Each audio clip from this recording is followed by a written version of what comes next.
बिस्मिल्लाहिर्रहमानिर्रहीम। अस्सलाम वालेकुम नाजरीन। प्रोग्राम क्रॉस फायर के साथ उमर शरीफ लगारी हाजिर खिदमत है।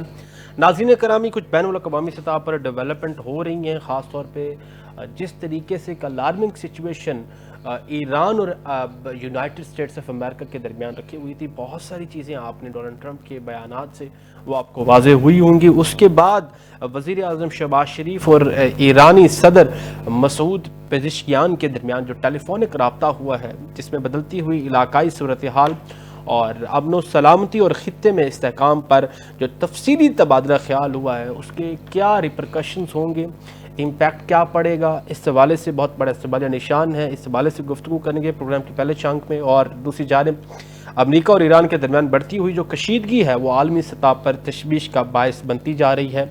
खदशा जाहिर किया जा रहा है कि कशीदगी के नतीजे में पेट्रोलियम जो मसनूआत की कीमतों में नुमाया इजाफा हो सकता है, और जिसके असरात बराह रास्त आलमी मईशत और ख़ुसूसन तरक्की पजीर ममालिक पर हो सकता है। इसके साथ साथ खित्ते के अंदर जो डेवलपमेंट हैं वो किस तरीके से इम्पैक्ट करेंगी, ख़ास तौर पे जिस तरीके से वहाँ की जो ऑफिशियल डेलीगेशंस हैं ईरानी, और बिलखुसूस पाकिस्तान के अंदर जो सफ़ीर है, ईरानी सफ़ीर, उन्होंने ये चीज़ दो टोक उन्होंने मौक़िफ़ दिया है कि अगर ईरान पर हमला किया गया तो वो सिर्फ ईरान पर नहीं बल्कि पूरी मुस्लिम दुनिया पर हमला तसव्वुर किया जाएगा।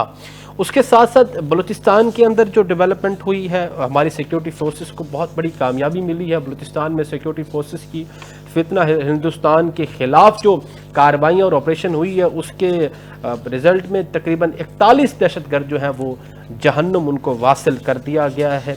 इस हवाले से पाकिस्तान के अंदर टेररिज्म और जो प्रॉक्सी ये टेररिस्ट चैलेंजेस पाकिस्तान को लाक हैं, वो उसमें कामयाबियाँ तो सिक्योरिटी फोर्सेस को मिल रही हैं, लेकिन अपकमिंग किस तरीके से उसको हैंडल किया जाएगा।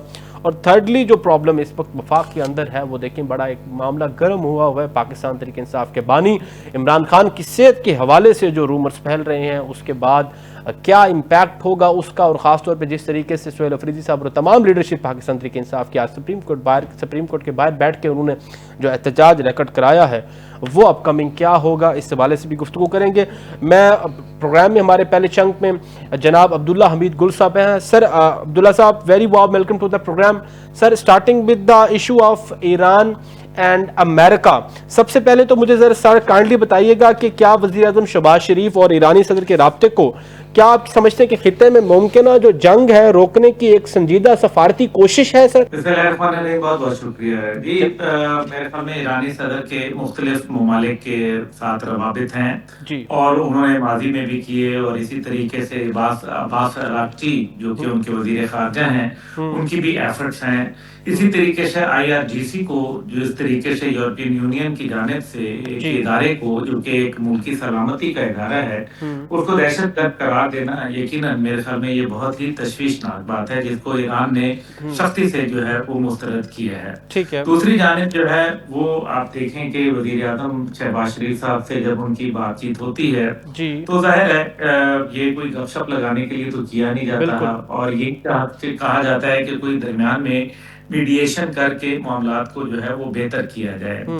लेकिन जहाँ तक ताल्लुक है, ना पाकिस्तान के कहने से अमेरिका जो है वो पीछे हटेगा, और ना पाकिस्तान के जो है वो इसके अंदर शामिल होना ना होना उनके लिए मानी नहीं रखता। जी, मानी रखता है असल चीज ये है कि ईरान की, अगर जिसको कहते हैं ना कि उनकी कितनी स्पाइन है, जी, कितनी उनकी रीढ़ की हड्डी मजबूत है, ये देखना है। जी, मैं जैसे मुतअद्दिद जगह पहले भी ये कह चुका हूँ, कॉलम भी लिख चुका हूँ कि ईरान जो है वो एक ऐसा मुल्क है जो खड़ा हो गया है, ठीक है। और अमेरिका जो भी मुल्क जो ताकत में खड़ा हो जाए और अपने जो सलाहियत है उसका इस्तेमाल करना के ऊपर आमादा हो, जी, ऐसे मुल्क से अमेरिका जो है अमूमन कनी कतरा जाता है, उनसे लड़ा नहीं करता। ये उनके लिए मफाद की बात नहीं है। मादी में अगर देखा जाए तो उन्होंने अपने दोस्तों पर हमले किए, दुश्मनों के ऊपर हमले नहीं करते। जी, आप सोमालिया के अंदर ब्लैक हॉक डाउन देख लें, जो फिल्म बड़ी हुई, 2 हेलीकॉप्टर गिरे और अमेरिका को लेने के देने पड़ गए और वहां से चलता बना। जनरल फराह हदीद थे, आपको याद है कि फिर किस तरीके से उनके पायलटों को घसीटा गया सड़कों के ऊपर। फिर इसी तरीके से हैती के अंदर हुआ तो वहां से भी अमेरिका भाग खड़ा हुआ। वियतनाम में जो है वो कितना उनके साथ, मेरे ख्याल में जो एक ऐसा सबक था जो उनको भूला ही नहीं भूलता, और फिर अफगानिस्तान में रात की तारीकी के अंदर जो है 20 साल झक मारने के बाद वो वहां से जो है वो रवाना हुए और हमारे लिए वहां असला छोड़ के हमारे लिए मुसीबत खड़ा कर गए। अब ये सारी चीजें जो अगर सामने देखी जाएं, ईरान के ऊपर जो उन्होंने पहले हमला किया जी जो कि 12 दिन की जंग के अंदर था, उसमें भी आप ये बताइए कि क्या ईरान गया था अमेरिका के पास जंग बंदी की ख्वाहिश लेके या इजराइल गया था? तो इजराइल गया था। इजराइल गया। ईरान ने तो जंग बंदी की ख्वाहिश नहीं की थी। जी इससे साबित ये होता है कि ईरान जो था वो पोजीशन ऑफ स्ट्रेंथ में था, ताकत की पोजीशन में था। मैं ये समझता हूँ कि मौजूदा सूरत हाल के अंदर ईरान जो है वो खड़ा हो गया है और इस दौरान क्योंकि ये 12 दिन की जो जंग थी उसके बाद ईरान को मालूम था कि ये जो मामलात हैं, ये जंग जो है ये टल जरूर गई है, ये थमी नहीं है, क्योंकि ये जंग अभी दोबारा आएगी। इसके लिए उन्होंने रूस, अच्छा, नॉर्थ इसमें कोरिया और रूस और किसकी बात कर रहे हैं सर? जी, रूस, नॉर्थ कोरिया और चीन जो है वो इसके अंदर अब उनके मुआवनत उनको हासिल है। याद रखिए ये बात भी कि जब जंगें होती हैं तो बहुत सारे मुल्कों के लिए ये अपॉर्चुनिटी भी होती है। उसकी वजह यह है कि वो जो मुल्क अपनी टेक्नोलॉजी का इस्तेमाल देखना चाहते हैं, अपने हथियारों को जो है वो अमली तौर पर उनका सबूत देखना चाहते हैं, तो खास तौर पे जो वेस्टर्न टेक्नोलॉजी के खिलाफ हो, तो ये तो एक उनके लिए एक समझे कि बहुत ही इम्पोर्टेंट मामला है। तो आपने याद भी होगा कि रशिया से जहाज भर भर के आए हैं और वो अननोन कार्गो किसी को मालूम नहीं है। दूसरी जानिब जब अमेरिका ने हमला किया था, बंकर बस्टर बॉम्ब्स जो है B-52 जहाजों से गिराए थे, तो उस टाइम पर भी ताबकारी नहीं फैली थी। IAEA जो कि इदारा है, तो उसने ये बताया था कि कोई ताबकारी नहीं फैली। इससे बड़ा वाज़ेह नजर आता है कि जो एनरिच्ड यूरेनियम उनके पास पड़ा हुआ है वो बजाते खुद जो है वो बड़ा खतरनाक है और अमेरिका के लिए खास तौर पे जो बियॉन्ड विजुअल रेंज। सर इसमें एक सवाल जन्म लेता है, जैसे हम पाकिस्तान और इंडिया के साथ हमारा जो रिलेशन है, जिस तरीके से हम हरीफ हैं और हमारी वॉर सिचुएशन चल रही है, हमारे ताल्लुकात अच्छे नहीं हैं, लेकिन फिर भी हमारे कुछ दिन पहले ही मैंने इस पे प्रोग्राम भी किया था कि हमने जो हमारी न्यूक्लियर साइट्स है उसकी लोकेशंस के हवाले से हमने एक दूसरे को वो बताया गया है इस हवाले से। तो ईरान जो उनके जौहरी तनसीबात हैं या जो यूरेनियम की आप बात कर रहे हैं, तो ये तो एक बड़े अलार्मिंग बात है। अगर वो उनके साथ किसी किस्म की एक दूसरे के साथ रवाबित नहीं होंगे तो वो अगर कोई खुदा न खास्ता अगर ऐसा हमला होता है तो वो तो पूरे रीजन के लिए एक बहुत बड़ा खतरा है। जी, बिल्कुल दुरुस्त आपने कहा और यही वजह थी कि UAE, कतर और मज़ाफ़ात के जितने ममालिक समेत सऊदी अरब और इराक वगैरह के, शाम के, उन लोगों को और पाकिस्तान खुद देखिए ना, अगर खुदा ना खास्ता वहां उनका एक न्यूक्लियर ऐसा कोई वाकया होता है जिसके ऊपर उनके एनरिच्ड यूरेनियम के ऊपर अगर कोई ऐसा धमाका खेज मवाद आके गिरता है दुश्मन की जानिब से, तो ताबकारी तो फैलेगी ना। बिल्कुल देखें, यूरेनियम तो एनरिच्ड है, ये बात तो खुद IAEA तस्लीम कर रहा है, अमेरिका तस्लीम कर रहा है, मगरब तस्लीम कर रहा है कि उनके पास न्यूक्लियर जो है तो अमेरिका। अच्छा सर गुल साहब, ये अमेरिका अगर तस्लीम कर रहा है, आप कह रहे हैं, तो क्या फिर अमेरिका सिर्फ सिंबॉलिकली जो इनको डराने की कोशिश कर रहा है? वैसे हमला तो वो पहले एक बार कर चुका है। नहीं, यही तो इंटरेस्टिंग बात है, आप ये गौर कीजिए। जी जी जी। देखिए, असल में अमेरिका की जान जो है वो इजराइल के तोते के अंदर है। ठीक है।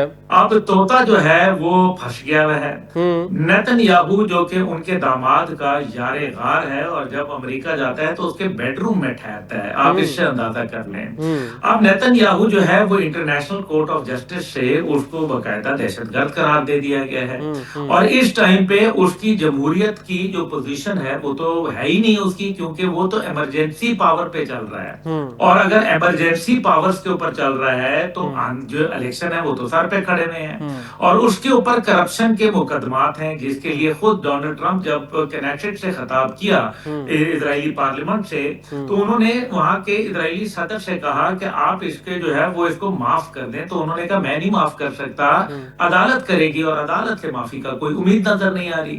अब ऐसी सूरत के अंदर अमेरिका अपने प्यारे को बचाना चाहता है, लेकिन साथ ही साथ उसको ये भी मालूम है कि वो इसको ज्यादा देर इस चीज के लिए वो अपना स्टैंड नहीं ले सकते क्योंकि अमेरिका में भी आवाजें उठ रही हैं। ठीक है। दूसरी जानिब जो है वो जिसको कहते हैं शाह से ज्यादा शाह का वफादार होना, अभी वो उन्होंने कहा भी नहीं और अमेरिका ने बहरी बेड़े भिजवा दिए कि जिसको कहते हैं ना look busy and do nothing, कि आनिया जानिया बड़ी मैंने दिखाई हैं लेकिन देखो जी अब मैं क्या कर सकता हूँ, मैंने तो बहरी बेड़ा भी भिजवा दिया है, मैंने यहूदी लॉबी को भी खुश कर दिया, मैंने इजरायली लोगों को भी खुश कर दिया, लेकिन किया कुछ नहीं मैंने मार सवाए धमकियों के।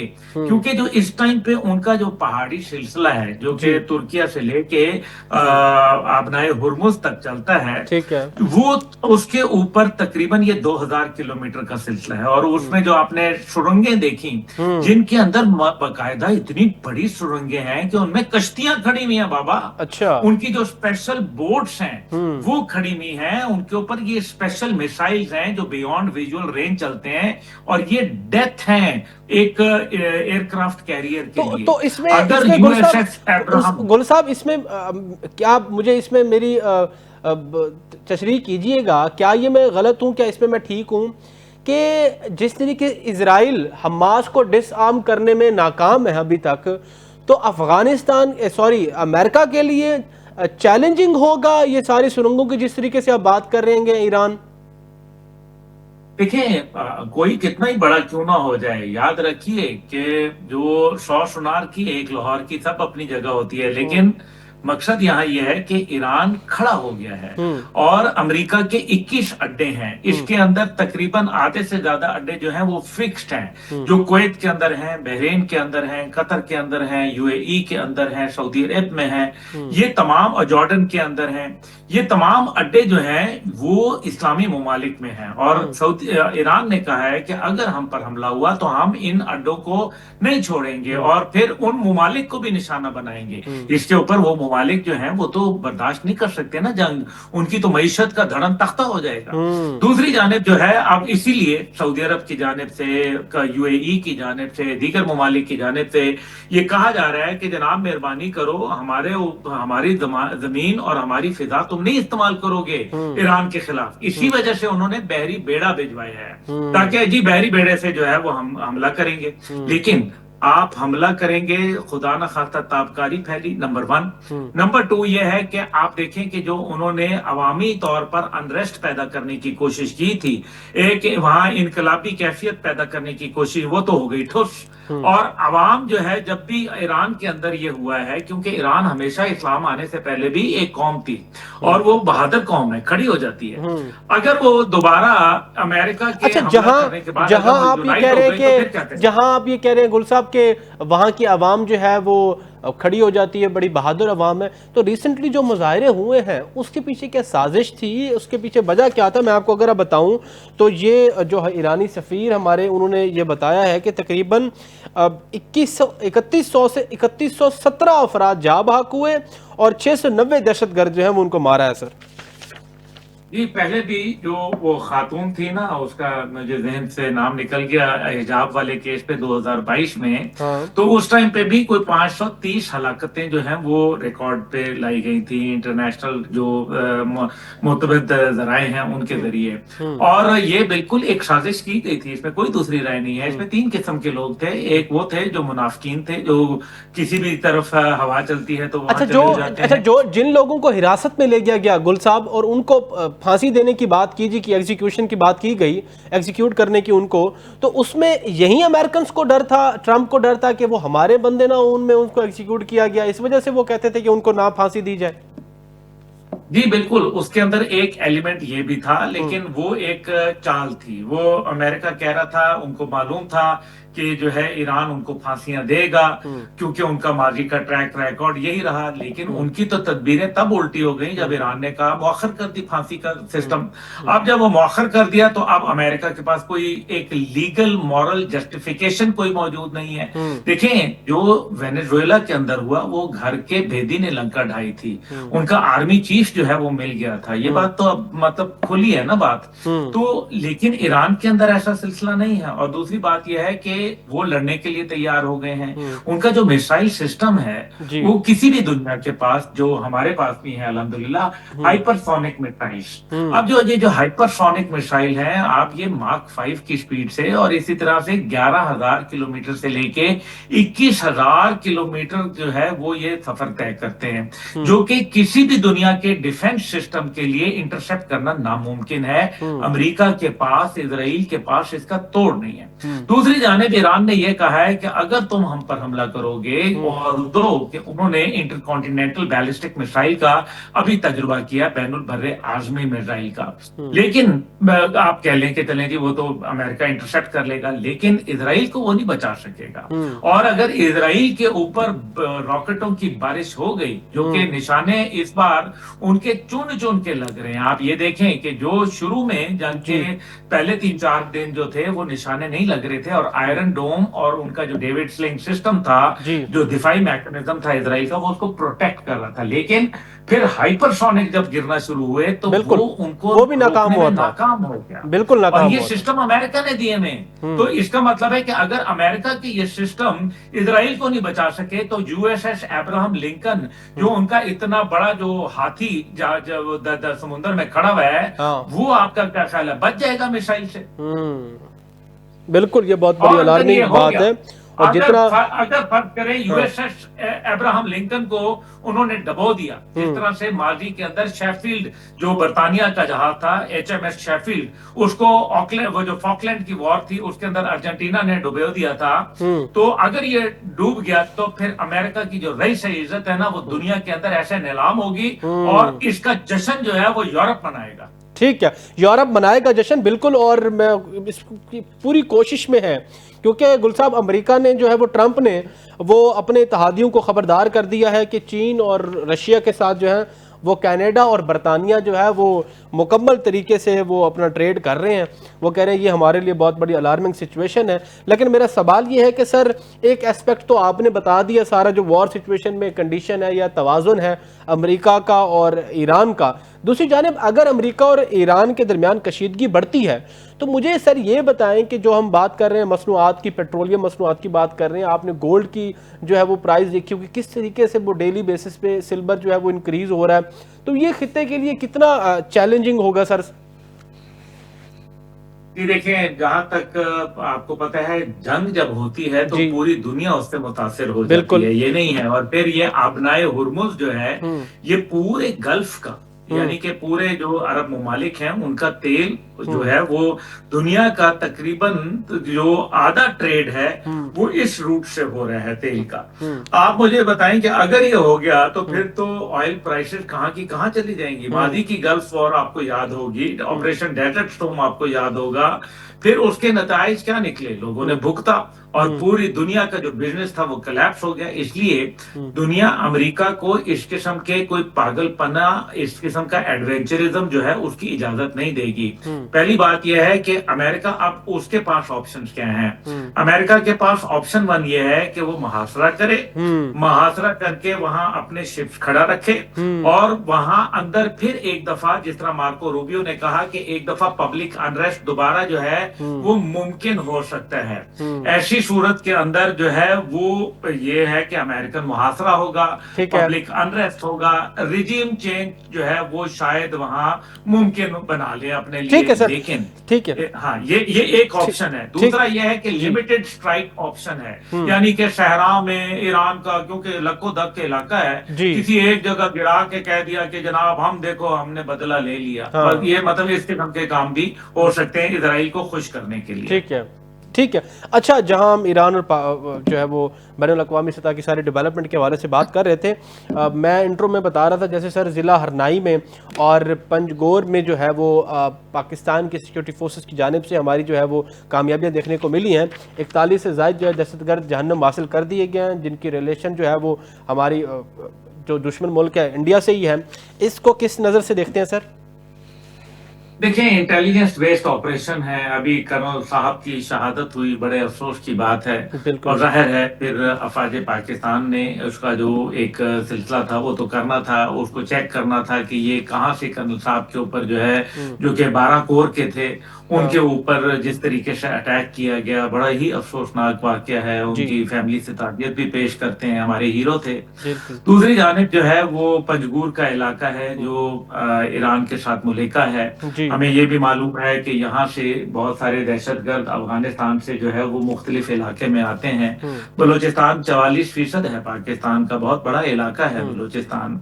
और उसके अंदर एक कोर फौज जो है वो टोटल डिप्लॉयड है। एक कोर का फौज का मतलब यह है कि कोई 1.25 लाख के करीब फौज जो है वो वहां डिप्लॉयड है। तो जाहिर है 44% को देखें और एक कोर को देखें तो हुँ, ये बहुत ही नाकाफी है, नंबर हुँ, वन। हुँ, लेकिन क्योंकि हमारी जो मजबूरियां हैं, हमारे वसाइल महदूद हैं, हुँ, तो ये हमारे लिए मुश्किल तो जरूर है। लेकिन हुँ, पंजगूर के अंदर ऑपरेशन करना, जो कि मेरे ख्याल में एक बड़ा कामयाब ऑपरेशन था, हुँ, उसमें 30 दहशतगर्द जो है वो हलाक हुए। हुँ, जिसके अंदर जो है वो उन्होंने फिर एक बड़ी तादाद असले की जो है वो हुँ, सिक्योरिटी फोर्सेस ने जो है कब्जे में ली। इसी तरीके से जो बैंक से लूटी गई रकूम थी उनको भी वागुजार कराया गया। हुँ, फिर हरनाई के अंदर जो है, जो कि एक और इलाका है, और हुँ, ये हरनाई का जो इलाका है 33 डिव का जो है ये इलाका बनता है, और हुँ, उस उन्होंने एक कार्रवाई की है।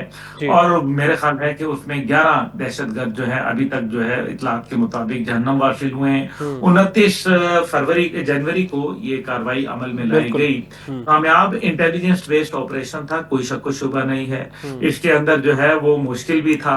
हुँ, दहशतगर्द जो है वो एक जगह पे इकट्ठे हुए थे, उनको निशाना बनाया गया, और अल्हम्दुलिल्लाह कामयाबी ने जो है वो पाकिस्तान के कदम चूमे। अल्हम्दुलिल्लाह मैं सिक्योरिटी फोर्सेस को मुबारकबाद देता हूँ। दहशतगर्दी एक नासूर है, हुँ, हम उसके खिलाफ लड़ रहे हैं। इसमें कोई शक व शुबा नहीं है कि बलूचिस्तान और खैबर पख्तूनख्वा में एक वक्त में दहशतगर्दी जो है वो 74% तक उभर आई थी। अब उसको जो है वो बतदरीज जो है काविशों से, कोशिशों से, कुर्बानियों से हुँ, कम किया जा रहा है। और बलूचिस्तान में यह है कि जिस तरह से सरफराज भुट्टी साहब ने कल जी, बात कही, और उसके अंदर उन्होंने यही कहा कि जी बलूचिस्तान में दहशतगर्दी की कोई जगह नहीं है, तो मैं समझता हूँ पाकिस्तान में हुँ, दहशतगर्दी की कोई जगह नहीं है। हमें मालूम है हुँ, कि किस तरीके से चाइना का बेल्ट एंड रोड इनिशिएटिव रोकने की, गवादर पोर्ट को जीरो करने की जो है वो कोशिशें हैं, जिसके अंदर मुझे अफसोस से कहना पड़ता है जी, चंद अरब ममालिक भी शामिल हैं। हुँ, और वो अरब ममालिक जो ये समझते हैं कि शायद गवादर पोर्ट चलने से हुँ, उनके कारोबार जो है वो अफेक्ट हो जाएंगे। हालांकि मेरे ख्याल में एक मुसलमान को या एक इंसान को ऐसा नहीं सोचना चाहिए। हुँ, तो बहरहाल ये स्टेट्स के दरमियान में मामलात होते हैं। हुँ। मैं उनका क्या नाम लूं, इसमें आप इसमें भी सर ये जानते हैं। बताइएगा कि अरब ममालिक पे मैं आता हूँ, ज़रा सी पैक के हवाले से ये भी कहा गया कि अफ़गानिस्तान को भी मिलाने की बात की जा रही है।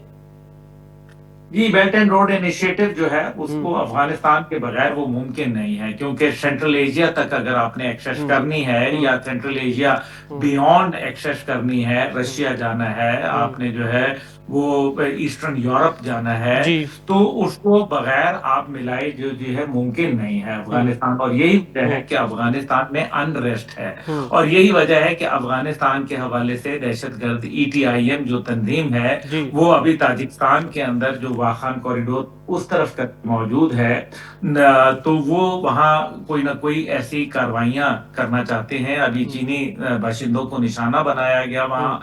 तो ये तमाम दहशतगर्द जो हैं ये अफगानिस्तान में बैठे हैं, जहां जी, अमेरिका $7.1 बिलियन का हुँ, असला छोड़ के गया, मोस्ट मॉडर्न। और जब से इनखला हुआ है, तो सिगार रिपोर्ट के मुताबिक जो senior inspector general of United states of America है, जी, उसकी जो रिपोर्ट है उसमें वो ये कहता है कि हमने 2021 के बाद से जी, अभी तक अफगानिस्तान को $18 बिलियन जो है वो मदद की है। अब आप मुझे बताएं, हुँ, एक तरफ इस मुल्क को दहशतगर्द कहा जाता है, हुँ, एक तरफ यूनाइटेड नेशन की रिपोर्ट आती है कि 24 दहशतगर्द मुस्तनद तंजीमें वहां मौजूद हैं। जी, वो ये भी कहते हैं कि अफगान तालिबान की हुकूमत इनकी सरपरस्ती करती है, हुँ। लेकिन मदद किनको करते हैं, वो भी उन्हीं को करते हैं। तो अब आप समझ जाएं कि पीछे क्या राज है। तो ये हुँ। वो राज है जिसको जानना अच्छा, बड़ा इसमें आपने ज़रूरी क्या है है हमें। अफ़गानिस्तान के बगैर ये सेंट्रल एशिया की तरफ जाना जो है वो मुमकिन नहीं होगा, तो फिर किस तरीके से क्या इसमें फिर कोशिश जो है वो चाइना की जानिब से की जाएगी कि किस तरीके से, क्योंकि पाकिस्तान और अफगानिस्तान के तो मामलात आपके सामने हैं। जी, पाकिस्तान जो चाइना है वो तो अपनी कोशिश कर रहा है ना जी, बहुत ज्यादा उन्होंने पहले भी ट्राइलेटरल मीटिंग्स वगैरह करवाई, बिल्कुल। अफगानिस्तान, पाकिस्तान और ईरान के दरमियान में वजीर खारजा जो थे मुलाकात हुई, चाइनीज वजीर खारजा थे, अमीर मुत्तकी थे, हमारे सालदार थे, तो ये सारों की मुलाकातें तो हुई हैं, लेकिन चाइना अपनी कोशिश कर रहा है। लेकिन आप देखें ना कि अमेरिका कैसे दरमियान में, उनको पता है, तभी तो वो बागराम की बातें कर रहा है जी। डोनाल्ड ट्रंप, क्योंकि वो बागराम कहता है कि मैं आऊं, और उसने बड़ा वादे बोला है कि बागराम, क्योंकि वहां से 1 घंटे की मुसाफत के ऊपर चाइना के स्ट्रेटेजिक इंटरेस्ट मौजूद हैं, बिल्कुल। जो मतलब मुझे मालूम है कि वहाँ न्यूक्लियर स्टेशन मौजूद हैं, उनके जो है इंपॉर्टेंट एयरबेस मौजूद हैं, उनके न्यूक्लियर टेस्ट साइट्स मौजूद हैं, स्पेस लॉन्चिंग स्टेशन वहाँ मौजूद हैं। तो ये तो खुलेआम चीन को धमकी है बुनियादी तौर पे, और अफगानिस्तान को इसलिए नहीं सेटल होने दिया जा रहा क्योंकि चीन और पाकिस्तान की कहीं इक्तिसादी तरक्की ना हो जाए, क्योंकि दुनिया के तकरीबन 90% मादनियात जो हैं वो इस टाइम पे वहाँ मौजूद हैं, जो सेंट्रल एशिया और अफगानिस्तान के अंदर। ये वो सारा चक्कर इस बात का है। तो ठीक है। जाहिर है चीन की तरक्की हो, चीन का जो इंडस्ट्री का पहिया घूमे, और उस पहिए की घूमने के साथ पाकिस्तान जो कि एक न्यूक्लियर पावर है और महलो वकूफ के हिसाब से बेहतरीन जगह के ऊपर प्लेस्ड है, तो ये फिर वो पाकिस्तान में तरक्की हो जाएगी, मुआशी तरक्की। तो ये तो बात फिर आपको पता है हिंदुस्तान और उसके हवारियों के लिए और पाकिस्तान के मुखालफिन और हिंदुस्तान के इत्तेहादियों के लिए कोई खुशगाइंद खबर तो नहीं है। सर पॉइंट आ गया sir, thank you so much Abdul Hamid गुल साहब, आपने टाइम दिया और बड़ी तफसील गुफ्तगू हुई। नाज़रीन छोटी सी ब्रेक का वक्त हुआ, ब्रेक के बाद फिर हाजिर होते हैं। विल बी राइट बैक इंशाल्लाह।